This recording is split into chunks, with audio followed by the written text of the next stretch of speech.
Hey everybody, welcome back to Drug Talk. As always, I'm your host, Garrett Campbell. Today we're going to be discussing a medication known as Diltiazem. Its brand name is Tiazac. Now before I talk about the medication itself, just keep in mind that this channel is for information purposes only and not to be used as a source for recommendations for your personal health care. So Diltiazem is a slow-acting calcium channel blocker. It blocks calcium ion influx during depolarization of cardiac and vascular smooth muscle. It also decreases peripheral resistance and causes relaxation of vascular smooth muscle.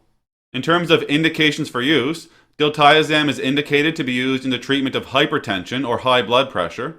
It can also be used in chronic stable angina or chest pain. This medication can be used for atrial arrhythmias. And finally, it's also indicated to be used for supraventricular tachycardia. Now, before somebody was to use Diltiazem, there are some contraindications they must clear, as well as some precautions and warnings that they should be made aware of. This medication cannot be used during an acute myocardial infarction or heart attack, or if a patient has pulmonary congestion on an X-ray. This medication cannot be given intravenously within a few hours of also giving intravenous beta blockers. Diltiazem cannot be given to patients experiencing cardiogenic shock, and it also can't be given to patients who have second or third degree heart block unless they have a pacemaker. Patients with a hypersensitivity to Diltiazem or any other component of the product would not be able to use this medication. And it also can't be given to patients who have symptomatic hypotension.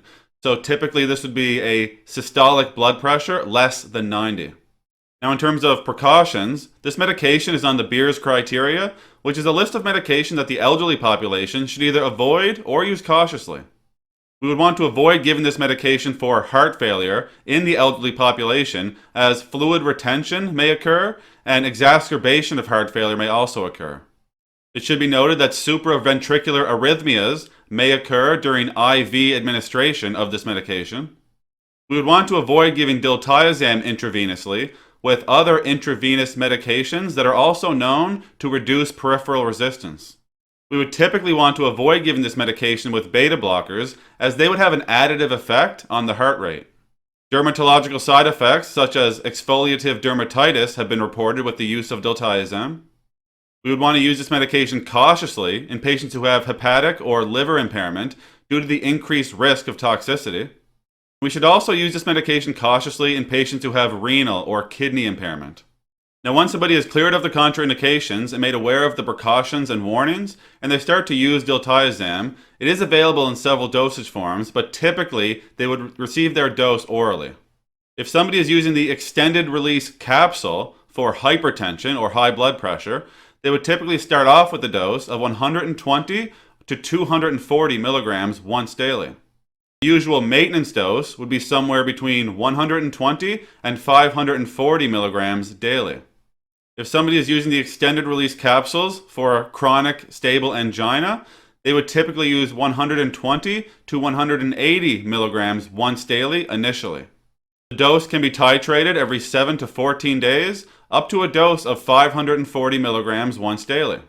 Now, as with all medications, there are some side effects or adverse reactions that patients may experience while using Diltiazem, so I'll go over some of those here now. Bradyarrhythmias fall between 1 and 4%. 4 to 8% of patients may experience peripheral edema. Dizziness falls between 3 and 6%.